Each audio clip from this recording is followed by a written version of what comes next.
The end of the lecture. So there are, at this point, there are two major categories of nucleic acid. There's DNA, deoxyribonucleic acid, and then RNA, ribonucleic acid. Ribonucleic acid, or RNA, has four subcategories. That would be messenger RNA. Messenger RNA is the nucleic acid that proteins are made from. In other words, the messenger RNA functions as a template for protein synthesis. Then you have ribosomal RNA.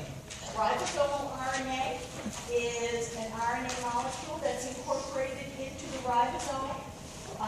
Ribosomes are composed of ribosomal RNA and ribosomal proteins. It's a very complex structure. Then we have transfer RNA, tRNA. Transfer RNA is the RNA molecule that actually carries amino acids from around in the cytoplasm to the ribosome to insert a specific amino acid into the growing polypeptide chain.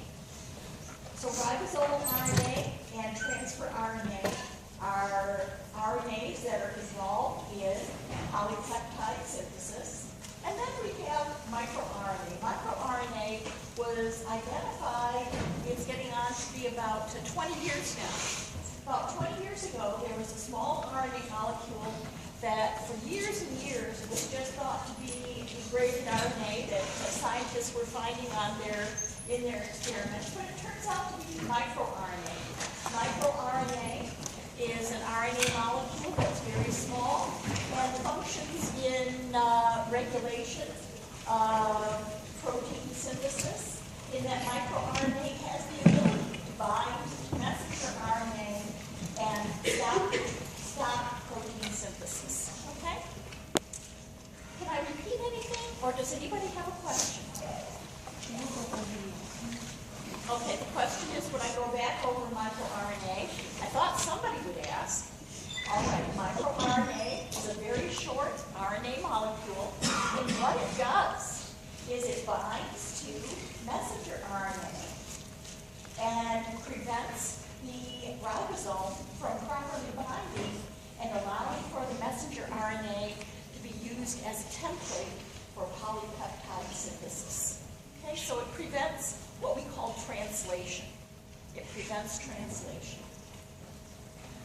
All right. So all nucleic acids have the same basic structure. And nucleic acids have what we call a sugar phosphate backbone. And that's what you're looking at here. It's a very simplified diagram.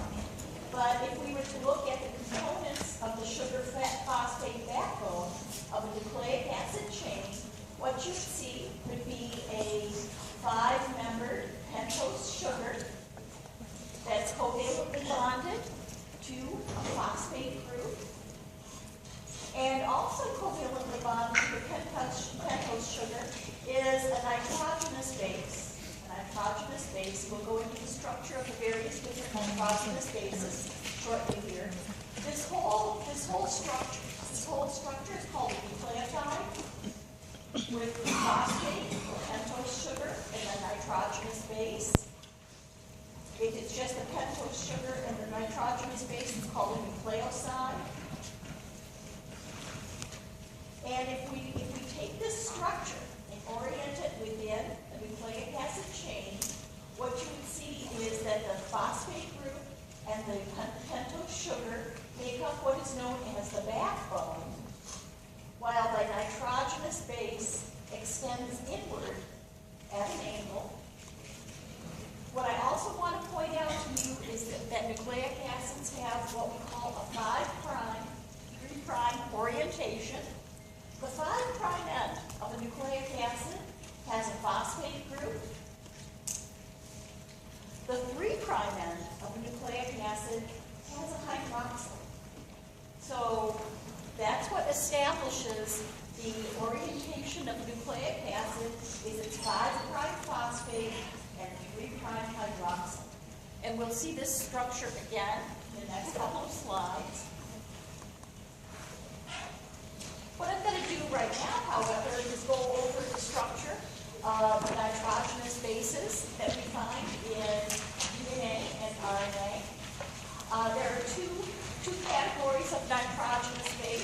the pyridides.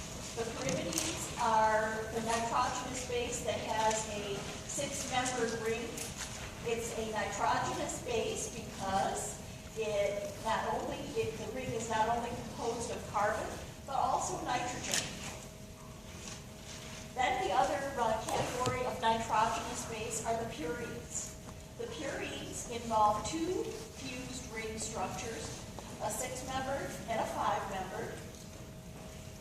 And again, they're nitrogenous bases because the rings are composed of both carbon as well as nitrogen. They have very specific numbering systems. You will not have to memorize. You will not have to memorize specific structures. Notice, you will not have to memorize any specific structures, but you will have to know the difference between a pyridine and a purine. Okay? And I think you can do that, right? Pretty straightforward. So let's take a look at the different nitrogenous bases. In DNA, we have the 2 pyrimidines, cytosine and thymine. And what you can see is that the nitrogenous bases have different positions for amino groups, for carbonyls, for methyl groups. So in DNA, the pyrimidines are cytosine and thymine. In RNA, you have cytosine and uracil. You do not find thymine in RNA. So in DNA, the pyrimidines are cytosine and thymine. In RNA, the pyrimidines are cytosine and uracil. Uracil is rather similar in ways to thymine. You can see that there's some similarities in structure, but what differs is this methyl group comes off of the number 5 carbon. They have thymine. That differs from this carbon, the number 5 carbon in uracil.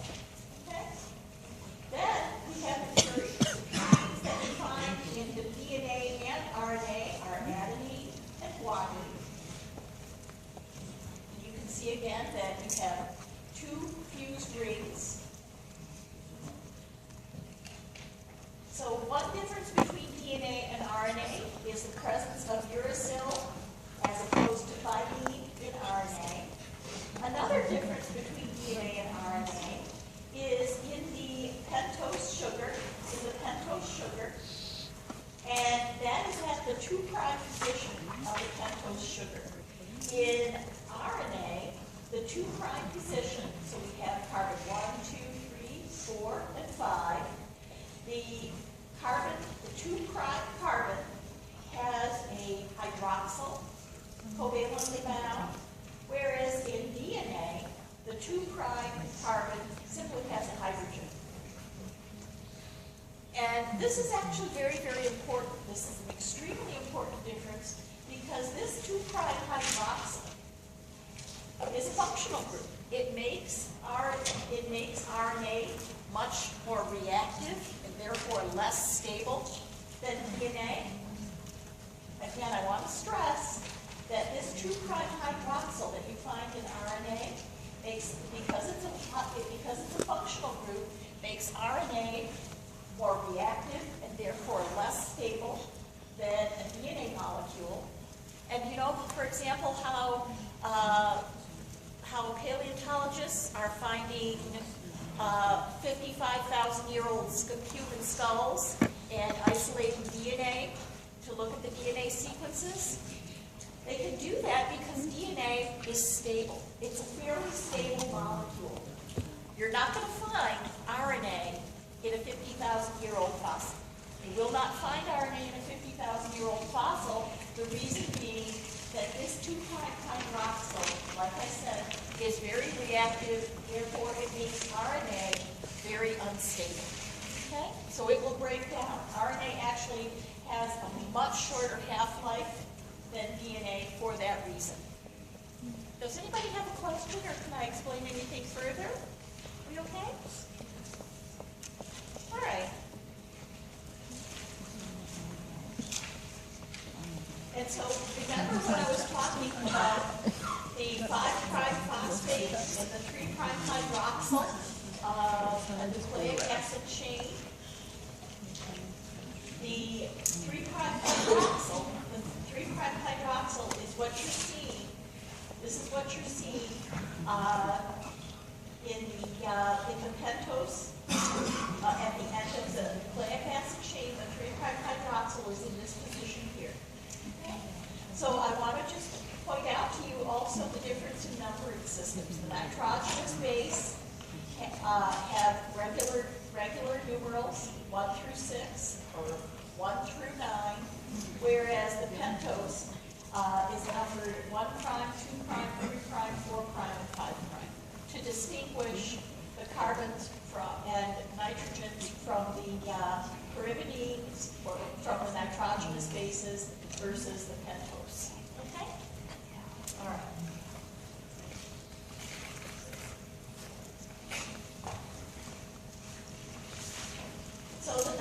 So the nucleic acid chains that I've been talking about with their 5' phosphate, 3' hydroxyl, in the case of DNA, and later on in RNA, I'll explain later, the 5' to 3' orientation is maintained, but in a double-stranded DNA molecule that we find in our chromosomes, the 5' to 3' orientation actually orients itself in an anti-parallel fashion. So one strand of your DNA, 5' to 3' orientation, for example, will go this way, whereas strands that is associated will actually be oriented 5' to 3' in this direction. That's called anti-parallel. This is called an anti-parallel orientation. It's an anti-parallel orientation. And it's this anti-parallel orientation that allows for DNA to actually come together through the process of what we call base pairing. Because the nucleic acid chains orient themselves in anti-parallel fashion, we have one nucleic acid chain going this way. Then if you arrange the second nucleic acid chain where the 5' end is down here and the 3' end is up here, that will force the nitrogenous bases to come in contact with the nitrogenous bases of the other strand. And this promotes what we call base pairing. And indeed, the base pairing that you find in DNA molecules is called complementarity, because it turns out that adenine forms a base pair with thymine, and in stabilizing this base pair, you have 2 hydrogen bonds. 2 hydrogen bonds stabilize the base pairing of an adenine and a thymine. Interestingly, when you base pair guanine with cytosine, instead of 2 hydrogen bonds to stabilize the base pair, what you get is you get 3 hydrogen bonds. And it's by virtue of 3 hydrogen bonds between guanine and cytosine that regions of DNA that have high amounts of guanine and cytosine base pairs are much more stable than regions of DNA that have a high percentage of adenine-thymine base pairs. And I'm going to say that again, because guanine and cytosine are much stronger and more stable as a base pair by virtue of these 3 hydrogen bonds. In contrast to adenine and thymine, it's a less stable base pair simply because 2 hydrogen bonds are holding these bases together. All right. So again, what I want to summarize here is that the nucleic acid chains are arranged in a 5' to 3' orientation, and in order for base pairs to form, and ordinarily adenine base pairs with thymine guanine base pairs with cytosine. For base pair to happen, one of the strands has to be oriented in an anti-parallel fashion compared to the first strand. Okay? Does that make sense to you? Can you see that? Okay. All right. Does anybody have a question, or can I point out anything more? We okay? Okay. So what stabilizes the DNA or the DNA molecule are the hydrogen bonds between the base pairs, whether it's adenine and thymine with the 2 hydrogen bonds or guanine and cytosine with 3 hydrogen bonds. It's hydrogen bonds as well as van der Waals forces. These are the chemical bonds that will hold together a double-stranded DNA. You see here. And I also want to point out with the 5' to 3' orientation, that's automatically established, and it's established through the process of DNA synthesis itself. So when your cells are dividing and your chromosomes have to replicate themselves, what happens? A chromosome is a single double-stranded DNA molecule, and during chromosome synthesis, what will happen is the hydrogen bonds and van der Waals forces that hold these 2 strands together, they're going to be disrupted, and then we have an enzyme called DNA polymerase that's going to come in and it's going to generate a new strand of DNA against each one of these templates, and it's going to generate DNA in a 5' to 3' direction. So DNA polymerase would go 5' to 3' based off of this template. It would go 5' to 3' based off of this template, and you get 2 double-stranded molecules as a result. We're going to talk about this again in a great deal of detail when we talk about DNA polymerization and synthesis later on in the course. But what I want to stress to you is that's how DNA automatically has this 5' to 3', 5' to 3' anti-parallel structure. It's established as a result of the way that DNA is synthesized. Okay? Does that make sense to everybody? Is this logical? That it has that 5' to 3' anti-parallel orientation simply as a result of DNA synthesis. And after synthesis, the base pairs get reestablished, and then you have a nice stable structure. Okay. Now we're going to talk about RNA. If you recall, we have 4 different types of RNA. There's messenger RNA that forms a template for polypeptide synthesis. We also have ribosomal RNA that binds with ribosomal protein to make the ribosomes. And then we have transfer RNA that binds to amino acid and brings the amino acid into the developed polypeptide chain. What you're looking at here is our examples of ribosomal RNA structure. None of this is in your book. Ribosomal RNA is extremely complex in its structure. And what I want to point out to you is ribosomal RNA. Ribosomal RNA is synthesized from ribosomal RNA genes as a single-stranded nucleic acid. It's synthesized as a single-stranded nucleic acid. But what happens during the time that single-stranded nucleic acid is being synthesized is the RNA will actually start to fold back on itself and form base pairs. And that's called secondary structure. So when RNA is being synthesized from a RNA gene, so we have genes that encode ribosomal RNA as well as tRNA.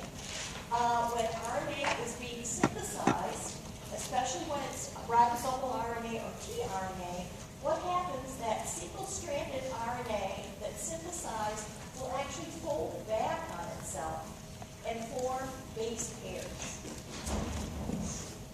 base pairs that form actually establish what we call secondary structure. The base pairs that form establish secondary structure, and features of RNA secondary structure are, for example, hairpin loops. That's what you're looking at here. This is called a hairpin because you have a base paired stem and then a loop. Then we have what are called internal loops. Internal loops happen in RNA when it's folding back on itself and you don't have complementary bases to form stable base pairs. What these bases will do is they will just stay apart from each other, and that's when you get an internal loop form. Then, of course, we have another region of the RNA where there is no base to form a complementary base pair, for example, and in that case you're going to get what is called a bulge. So examples of RNA secondary structure are hairpins with a double-stranded RNA stem and a loop. You get internal loops and bulges. And all of this is driven by the formation of base pairs between complementary bases in the RNA sequence. Can I say anything again? Or just a question? Does this only happen in RNA, not mRNA? mRNA has the capacity to do this as well, but usually mRNA, I will tell you, is bound to certain types of proteins that keep away the complex secondary structure that can make it difficult to deal with by the ribosome. So for ribosomal RNA, as well as tRNA, when that RNA is generated off of the RNA gene, what will happen is that RNA again will fold back on itself and form these base paired structures that in turn form secondary structure. And these secondary structures that you find in RNA are very, very stable. And remember, one of the most important lessons we learned in here is structure drives function.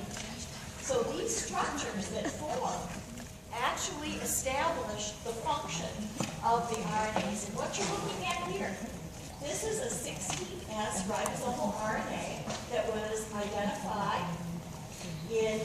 coli bacteria. This is a very common model system for looking at RNA structure and function. And this is a single RNA molecule. The 5' end is here. The 3' end is all the way down here. You can see you've got a lot of hairpins. You have double-stranded regions. You have internal loops. You actually have little bulges here and there.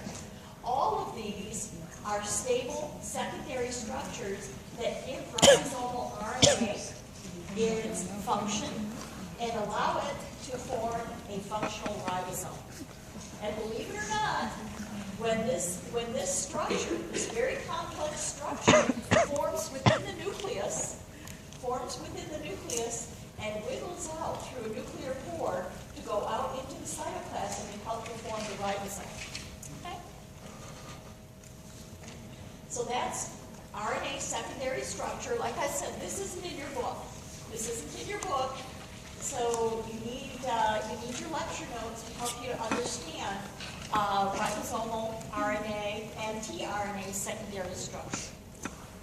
All right, so here's transfer RNA. Transfer RNA is an RNA molecule that binds to amino acids and carries them to the ribosome and the messenger RNA. So transfer RNA binds to amino acids and carries the amino acid to the ribosome and the messenger RNA in order to add that amino acid to a growing polypeptide chain. And the transfer RNA has a couple of very critical functional regions that allow it to do that. First, it has an amino acid binding arm. This is where the transfer RNA would bind to amino acid. And the transfer RNA also has what's called an anticodon. And this anticodon of the transfer RNA actually forms base pairs. It forms base pairs With the messenger RNA, that tRNA with its anticodon forms base pairs with the messenger RNA, and that allows it to place the proper amino acid in the proper position along the growing polypeptide chain. What I also want to point out again is what establishes the secondary structure of tRNA is the ability to form very specific base pairs. So when tRNA is being made, and what I want to point out to you is this is a single RNA molecule. It's a single RNA molecule. It has its 5' end here, its 3' end here. So here's its 5' end. And it goes from here, down, down, down. It actually comes around, comes around, comes around, comes around, comes back through, and they don't show the whole thing, but it actually comes where this is the 3' end. So 5' is here, 3' is here. So you can see that when this tRNA was being generated from a tRNA gene in the nucleus, that a great deal of base pairing and therefore secondary structure was formed. And this secondary structure is going to drive the function of the tRNA molecule. Structure will drive function. So if you had a mutation where the anticodon, you didn't get the proper base pairing, and the anticodon region didn't form, would you have a functional tRNA? Absolutely not. So again, the secondary structure that forms as a result of base pairing between the bases along the RNA sequence, that establishes the structure, that establishes the function. Okay. Does anybody have a question, or can I repeat anything? We all right? Okay. So, RNA structure, as well as protein structure, RNA structure as well as protein structure are determined through a process that's called X-ray crystallography. X-ray crystallography is used to determine, like I said, protein structure as well as nucleic acid structure. And in this case, what happens is you purify. There are biochemical experiments where you can purify DNA or RNA or proteins. When you purify RNA or DNA or proteins, what you do is you put them into different kinds of what we call buffers and see if the DNA or the RNA or the protein will actually form what we call a crystal. And if they form a crystal, you can actually take that crystal and run an X-ray beam through the crystal. The crystal then will diffract the X-rays and produce an X-ray diffraction pattern.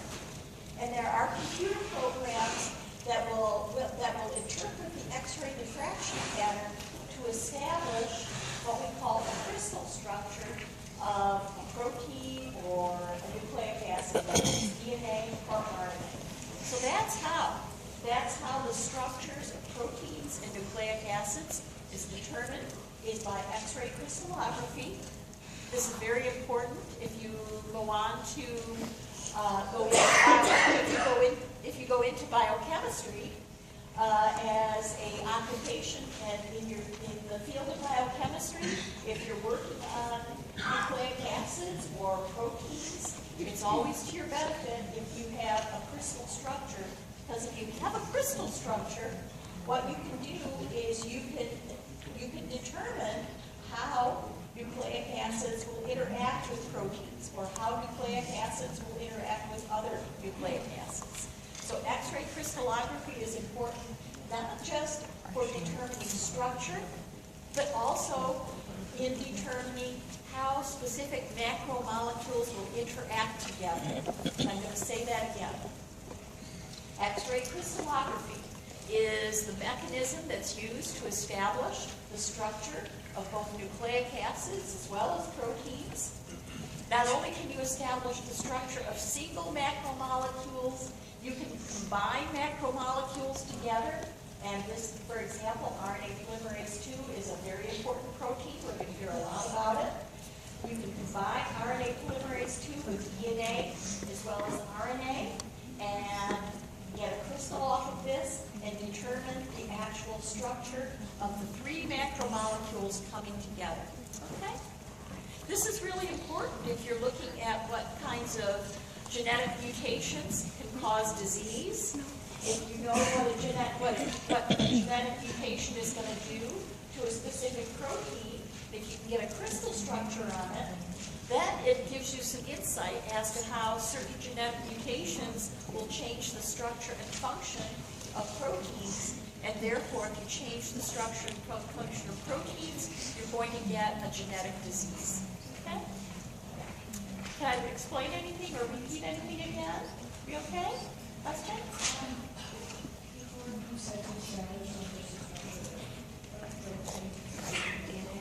And also how specific macromolecules interact together.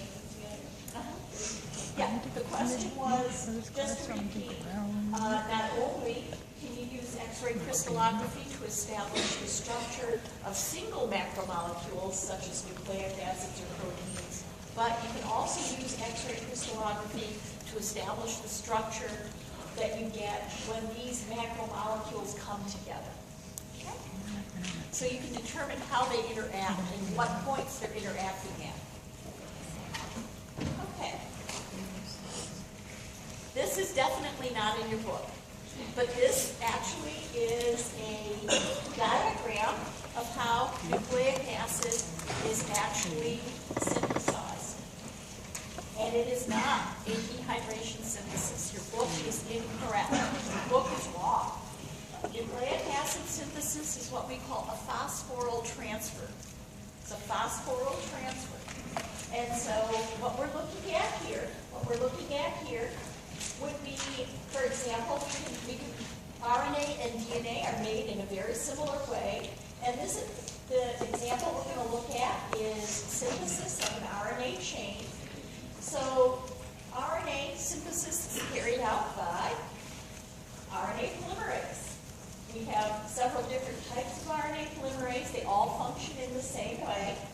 But RNA polymerase will actually bind to an existing RNA chain.